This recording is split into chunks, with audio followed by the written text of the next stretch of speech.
Assalamualaikum warahmatullahi wabarakatuh. Waalaikumsalam Selamat warahmatullahi wabarakatuh. malam dan salam sejahtera bagi kita semua. Ini kita sudah menginjak kepada pencegahan korupsi dalam pelaksanaan anggaran ini untuk Inspektorat Jenderal Kemenristek Dikti. Jadi ini dari Kemenristek Dikti, makanya oleh Muhammad Hardi.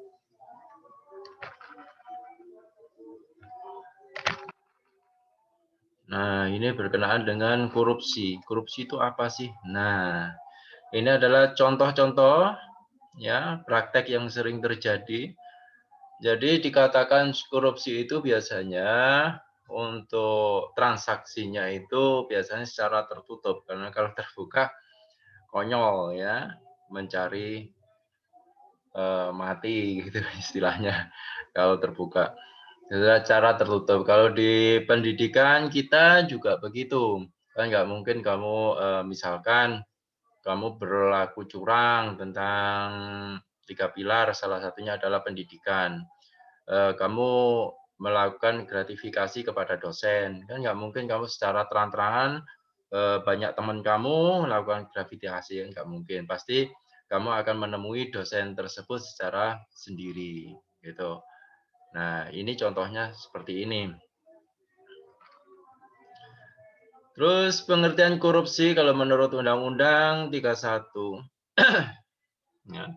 Jadi setiap orang yang secara melawan hukum melakukan perbuatan. Ya, perbuatan apa itu? Perbuatan memperkaya diri sendiri atau orang lain atau suatu korporasi yang dapat merugikan keuangan negara atau perekonomian negara. Ini kalau berkenaan dengan negara, ya. Berarti kita terjemahkan bahwa kalau ini dilakukan oleh pihak swasta, misalkan seperti pendidikan, mahasiswa, tentunya juga pengertian negara akan dirubah menjadi mahasiswa, pengertian negara akan dirubah menjadi institusi, dan lain sebagainya.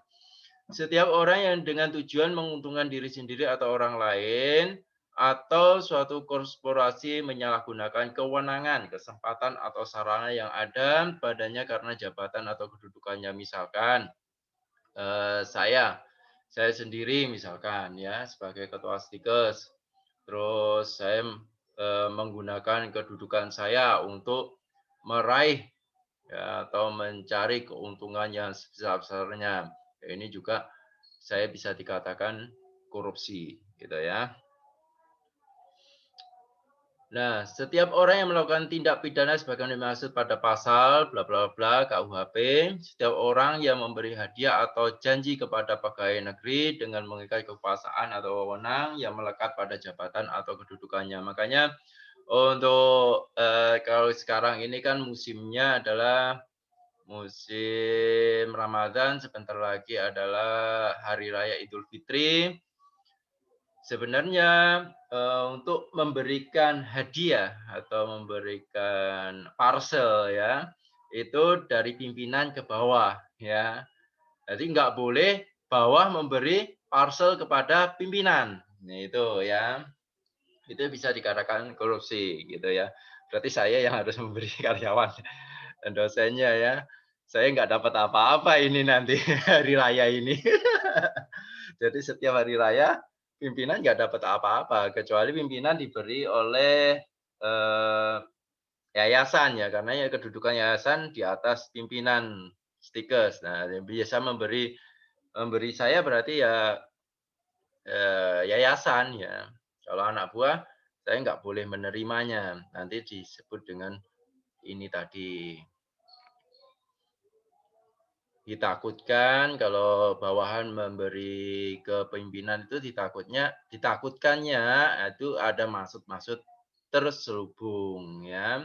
Kecuali memberikannya di luar topik, istilahnya di luar topik institusi, misalkan persahabatan dan lain sebagainya itu boleh, gitu ya. Dan juga Undang-Undang Nomor 31 Tahun 99 ya. Setiap orang dengan tujuan menguntungkan diri sendiri atau orang lain atau suatu korporasi ini dilingkup pasal 3, yaitu menyalahgunakan wewenang, kesempatan, atau sarana dapat merugikan keuangan negara atau perekonomian negara. Ini kalau berkenaan dengan negara, kalau institusi ya institusi, kalau dosen ya dosen gitu. Terus di sini juga ada pengertian korupsi menurut Undang-Undang 31 ya, yang tadi ini adalah lanjutan. Setiap orang yang melanggar ketentuan undang-undang yang secara tegas menyatakan bahwa pelanggaran terhadap ketentuan undang-undang tersebut sebagai tindak pidana korupsi. Yang dulu sebenarnya ini bukan cuma korupsi saja ya, disebut dengan KKN waktu itu ya. Zaman dahulu itu disebut dengan KKN. Ada korupsi, kolusi, ya, nepotisme. Itu salah satunya kalau misalkan saya punya anak misalkan masuk ke BM tanpa jalur apa namanya tes, langsung saya masukkan. Nah, itu juga melanggar gitu ya. Setiap orang yang melakukan percobaan, pembantuan, atau permufakatan jahat untuk melakukan tindak pidana korupsi. Setiap orang di luar wilayah negara Republik Indonesia yang memberikan bantuan, kesempatan, sarana, atau keterangan untuk terjadinya tindak pidana korupsi ini juga semuanya terkena. Jadi yang memberi maupun yang menerima semuanya dikenai ya, kecuali diberi terus tidak mau menerima, itu kecuali seperti itu. Kerugian keuangan negara, yang pertama ini setiap orang yang secara melawan hukum melakukan perbuatan memperkaya diri sendiri atau orang lain atau suatu korporasi yang dapat merugikan keuangan negara atau perekonomian negara. Setiap orang yang dengan tujuan menguntungkan diri sendiri, ya, pokoknya intinya kalau menguntungkan diri sendiri, menyalahgunakan kewenangan, itu tidak boleh, semuanya tidak boleh, ya. Menyalahkan kewenangan saya sebagai ketua Stikes, bertindak semena-mena terhadap semuanya, sehingga dari bertindak semena-mena saya ini menguntungkan diri saya secara material maupun psikologi, misalkan menekan semua yang mempunyai kredit poin yang besar, saya tekan sehingga dia mengalami goncangan psikologi, ini juga nggak boleh. Suap menyuap memberi sesuatu atau hadiah atau janji kepada pegawai negeri atau penyelenggaraan negara dan sebaliknya memberi suatu hadiah atau janji kepada hakim atau advokat. Jadi semua ini kalau dilakukan disebut dengan korupsi ya. Ini yang tersering lagi viral biasanya kalau pengadilan itu menyuap ya, menyuap agar dia tidak dihukum gitu ya. Ini sangat tidak etis dilakukan. Untuk kejadian yang kemarin ada juga yang untungnya tidak ada tindakan korupsi, tetapi itu adalah merupakan suatu pelanggaran, yaitu yang perawat dipukul itu ya, masih tahu ya? Sudah tahu ya kamu? Sudah. Iya, perawat dipukul itu ya, perawat dipukul. Kalau nggak salah di rumah sakit Siloam ya. Itu akhirnya yang memukul kena tindakan pidana ya. Nah, itu kalau saumpama mereka itu melakukan tindakan korupsi berarti ya menyuap dan lain sebagainya, itu berarti korupsi. Penggelapan dalam jabatan. Ini yang saya sebutkan tadi, kalau misalkan penggelapan jabatan, ini menggelapkan uang atau surat penghargaan, membantu dalam melakukan perbuatan tersebut. Istilahnya kalau saya membuat LPG, LPG-nya saya buat sedemikian rupa agar dalam pelaksanaannya menguntungkan panitia yang sebesar-besarnya.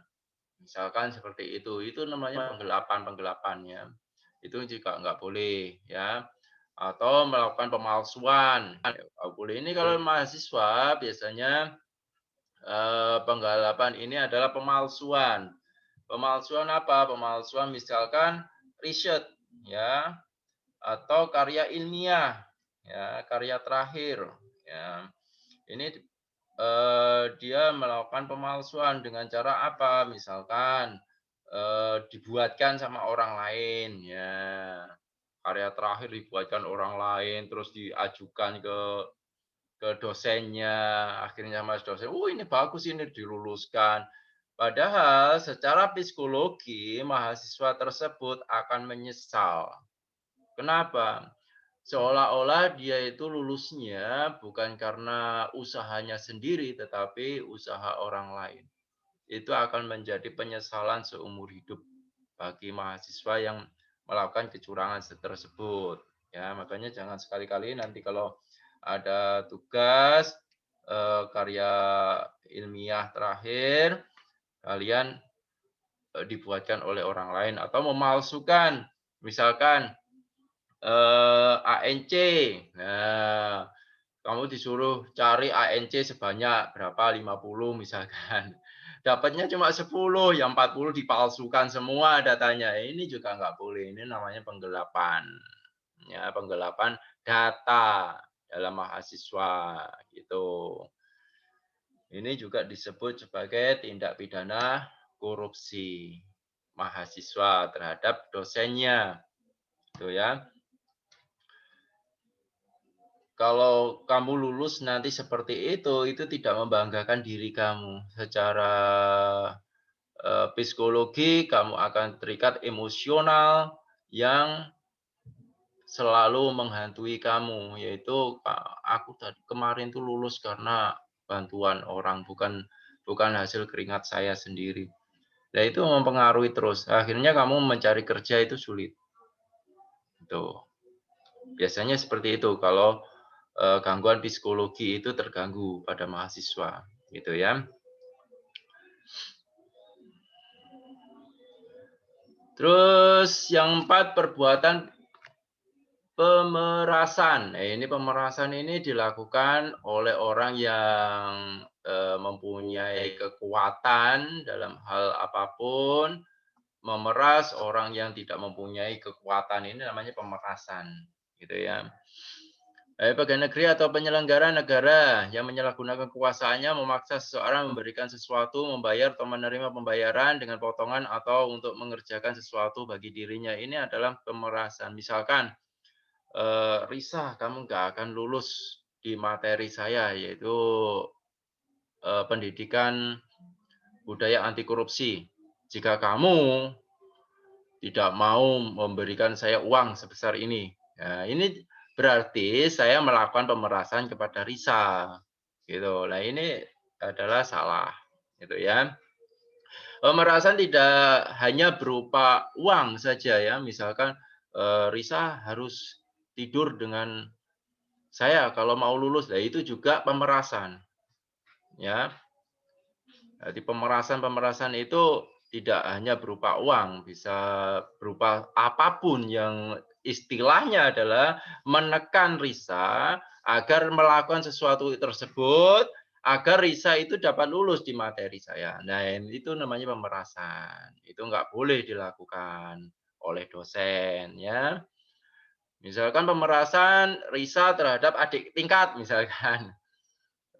Nanti kalau Risa menjadi, apa, kalau kalau BEM misalkan ya, Badan Eksekutif Mahasiswa, terus adik tingkatnya yang baru-baru itu melakukan ospek, terus Risa menekan bukan main. Nah, kalau nggak gitu nanti nggak lulus kamu. Nah, ini juga nggak boleh. Ya. Perbuatan curang, pemborong, ahli bangunan, atau menjual bahan bangunan melalui perbuatan curang. Misalkan kamu dipercaya, Risa dipercaya oleh pendidikan untuk mengajarkan kepada adik-adiknya, adik-adik tingkatnya tentang jiwa entrepreneur, sehingga adik-adik tingkatnya mempunyai jiwa entrepreneur yang nantinya bisa berentrepreneur tentang kesehatan. Misalkan gitu. Saya danai sebesar ini, tetapi Risa tidak melakukannya. dan dana tersebut Risa sembunyikan, gitu. Seolah-olah di LPJ-nya sudah dilakukan. Nah, ini namanya perbuatan curang di dalam kampus, gitu ya. Itu juga nggak boleh. Benturan kepentingan dalam pengadaan ini ada kepentingan-kepentingan tersendiri. Nah, Risa mau mengadakan misalkan kegiatan entrepreneur, tetapi sebenarnya Risa ini berusaha agar kegiatan tersebut di ACC sehingga dosen itu melihat Risa ternyata entrepreneurnya bagus, ya udah nanti saya luluskan, padahal aslinya nilai entrepreneurnya jelek. Ini ya, ini namanya kamu mengadakan sesuatu untuk menutupi sesuatu, ya. Artinya untuk kepentingan kamu, kamu membuat sesuatu yang untuk menutupi diri kamu yang kekurangan ini tadi, gitu. Itu nggak boleh, ya. Gratifikasi, kalau gratifikasi sudah saya terangkan kemarin juga. Ini gratifikasi kalau dengan mahasiswa ke dosennya itu intinya merayu lah ya, gratifikasi itu merayu, merayu untuk kepentingan diri sendiri gitu loh, itu nggak boleh. Gratifikasi kalau dilakukan oleh pasangan suami istri boleh ya, malah bisa bagus, bisa hasilnya misalkan merayu agar istrinya tambah tambah cantik, mau berhias, agar istrinya mau beribadah. Nah, dirayu melakukan gratifikasi ke istrinya itu boleh. Atau istrinya melakukan gratifikasi ke suaminya, "Oh, ini lama nggak dikasih uang untuk belanja nih." Dirayu, ya. Suaminya dirayu, dimanja-manjain, akhirnya suaminya keluar uang untuk belanja yang banyak, penambahan. Nah, ini boleh ya. Boleh kalian lakukan. Tetapi kalau gratifikasi ini kepentingan diri sendiri yang menguntungkan dan merugikan suatu institusi atau merugikan eh, dosen pengajar itu tentunya tidak boleh.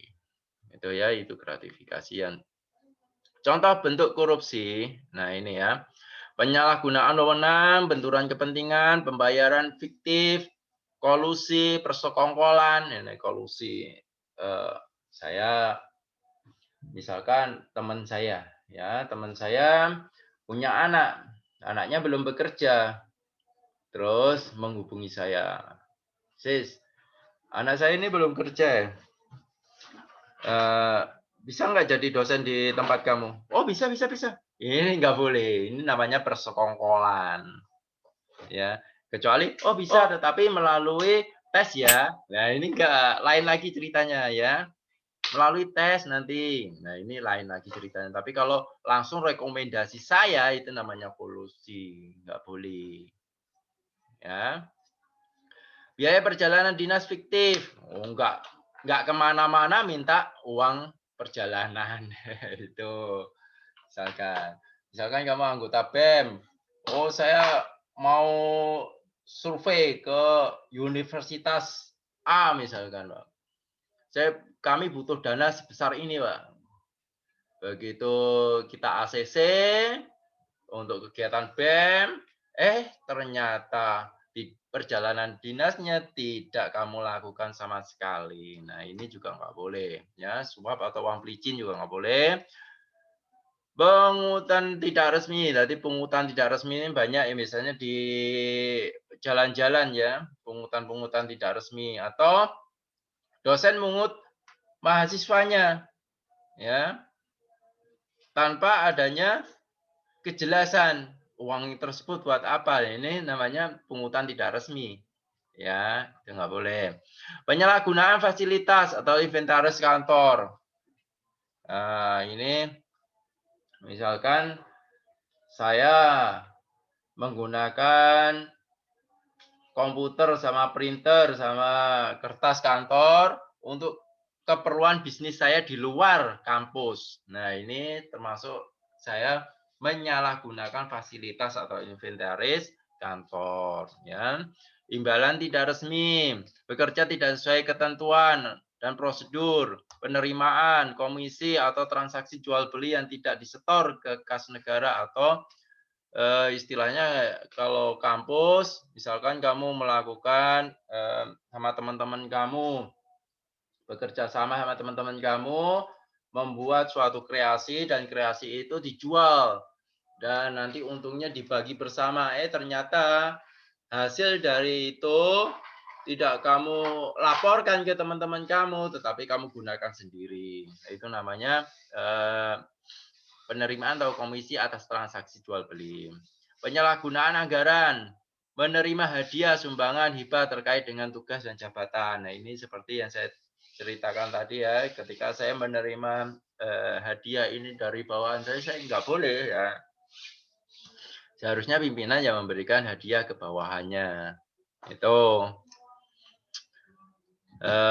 markup harga beli atau menurunkan harga jual. Nah, ini banting rego istilahnya Jawa ya, banting rego. Banting harga ya, harganya nggak sesuai dengan normal yang ada agar cepat laku. Dan ternyata itu harga itu terjual tetapi institusi tersebut merugi dan kamu membuat seolah-olah itu tidak terjadi apapun. Nah, ini juga nggak boleh.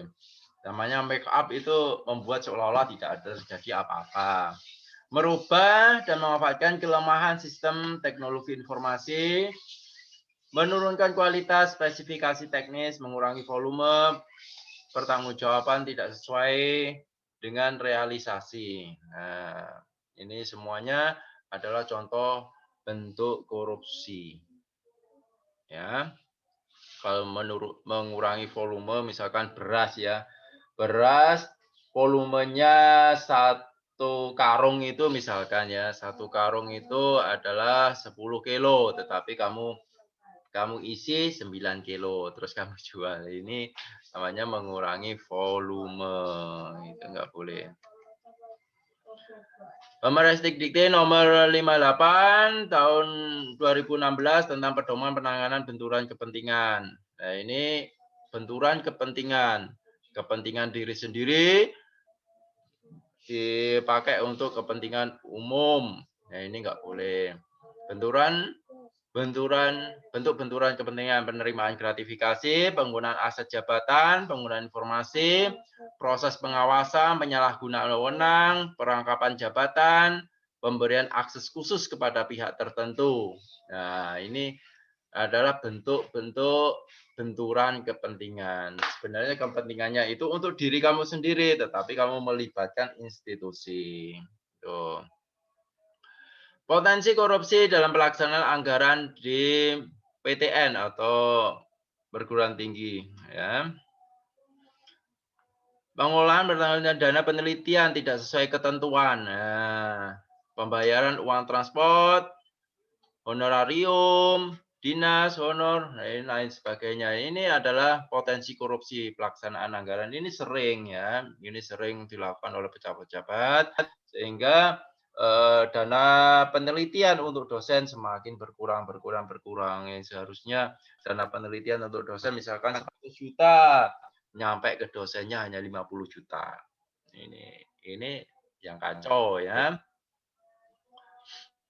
Ini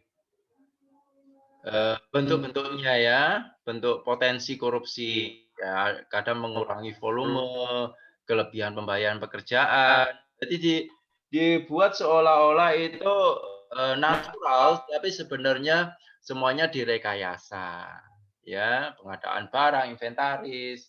Seperti kasus-kasus yang kemarin ya, ada salah satu yang mencalon pejabat, tetapi dia menggunakan dana bansos ya, misalkan yang ramai kemarin kan ya, berita-berita menggunakan dana bansos untuk kegiatan pengadaan tas misalkan ya kan. Nah, ini kan lucu juga ya, padahal dibuat untuk kampanye itu ya. Penerimaan hibah Penerimaan beasiswa sebenarnya tidak memenuhi syarat dia untuk, mendapatkan studi lanjut, tetapi dibuat memenuhi syarat. Nah, ini juga nggak boleh ya. Ini sering terjadi karena dosennya mempunyai link yang kuat di atas. Mengapa perlu pencegahan korupsi? Ya, tentu sangat penting ya, jaga karena korupsi mengakibatkan kerugian keuangan, kerugian material, kerugian psikologi, banyaklah kerugian apapun lah ya. Pengembalian atas uang negara yang dikorupsi sangat kecil, kasus korupsi merusak reputasi baik institusi maupun individu. Individunya akan merasa tertekan dengan adanya seperti itu. Penyebab korupsi, institusi atau administrasi, individu, sosbud, sosial budaya. Sosial budaya ini berkenaan dengan hubungan-hubungan, itu misalnya sosial budaya. Ya. Dikatakan sosial, sosial kan manusia makhluk sosial, ya makhluk makhluk yang ketergantungan dengan makhluk yang lain, ini namanya makhluk sosial, ya kan. Sosbud, makanya disebut dengan sosbud, sosial budaya. Aku punya kepentingan dengan siapa gitu. Faktor pendorong korupsi, kesempatan, tekanan, pembenaran. Di mana ada kesempatan, maka di situ akan terjadinya ya. Seseorang mau mencuri itu kalau ada kesempatan, kalau nggak ada kesempatan ya bagaimana dia mau mencuri gitu.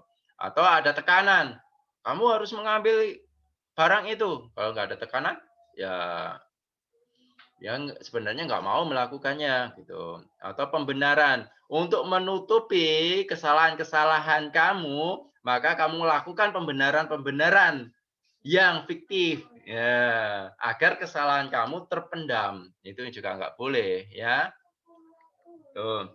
Upaya mencegah KKN ini melakukan reformasi birokrasi, penegakan hukum. Karena apa? Reformasi birokrasi atau struktural itu harus dirubah atau diganti orang karena orang di situ itu sudah nggak kompeten semua, ya mau nggak mau harus diganti gitu loh ya. Penegakan hukum, komitmen, terus menata kembali organisasi, ini namanya restrukturisasi sama visi misinya. Menyempurnakan sistem ketelaksanaan, memperbaiki manajemen, pengembangan budaya kerja, melakukan evaluasi laporan, meningkatkan efektivitas, meningkatkan transparansi. Nah, ini upaya pemberantasan korupsi, upaya preventif, upaya investigatif, dan upaya edukatif. Kalau preventif itu pencegahan, dicegah supaya tidak terjadi korupsi. Ya, dengan cara apa pencegahan? Membuat sistem penerimaan pegawai, jadi membuat sistem-sistem yang di mana sistem itu mempersempit untuk terjadinya tindak pidana korupsi. Terus upaya investigasi, kalau sudah dipersempit, langsung diaudit-audit atau diinvestigasi. Jadi setiap unit ditanyain di gini. Ini juga mempersempit agar dia tidak terjadi tindak korupsi. Terus edukatif, memberikan penyuluhan atau pemahaman kepada seseorang bahwa tindak korupsi itu berdosa dan lain sebagainya. Ini namanya edukatif, gitu ya. Ini gambarannya investigatif, preventif, dan edukatif, ya. Peran dosen dalam mencegah korupsi, keteladanan dalam hidup sederhana, kejujuran, idealisme, pesan moral, martabat kepada seluruh pegawai dan mahasiswa, profesionalisme, menjalankan tugas, menjalankan aturan, menerapkan sanksi dan tegas, menginformasikan kejadian berindikasi tindak pidana korupsi. Ini ya, ini perannya dosen untuk mencegah terjadinya korupsi di dalam Tridharma perguruan tinggi, yaitu pendidikan, penelitian, pengabdian diri kepada masyarakat. Itu namanya 3 pilar, ya. Jadi mencegah terjadinya korupsi di 3 pilar perguruan tinggi. Makanya untuk evaluasi yang pertama kalian 3 pilarnya kurang menuju ya kan. Dan nanti direvisi ya, ditulis kembali di bawahnya ya di Google Classroom. 3 pilar itu pendidikan dan pengajaran, penelitian, pengabdian diri kepada masyarakat. Itu 3 pilar, bukan yang lainnya ya. Itu nanti direvisi di Google Classroom-nya. Ya itu tertawa-tertawa itu Rosa itu. Ketahuan salah itu ya. Mm-mm. Dosen dalam mencegah korupsi, melapori aktif dan menyelenggarakan program pengabdian kepada masyarakat, melapori aktif dan menyelenggarakan program pengabdian kepada masyarakat. Nah, ini yang 3 pilar ini yang pengabdian diri kepada masyarakat, yang tadi penelitian, pengajaran, gitu ya. Jadi 3 pilar tersebut. Ini adalah mencegah korupsi dalam pelaksanaan anggaran. Banyak anggaran-anggaran yang dibuat fiktif dan lain sebagainya ini mulai harus dimonitoring dan evaluasi. Untuk apa? Agar anggaran-anggaran itu bisa tertuju dengan sukses, tertuju untuk tepat guna ke orang tersebut. Itu namanya harus diadakan monitoring dan evaluasi. Dari sini ada pertanyaan, silakan.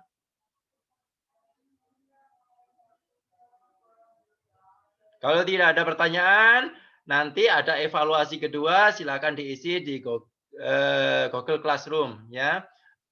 Untuk link YouTube ini nanti juga ada di Google Classroom di komentarnya materi. Gimana? Ada pertanyaan dari Risa? Pertanyaan? Belum ada, Pak. Belum ada. Dari Rosa?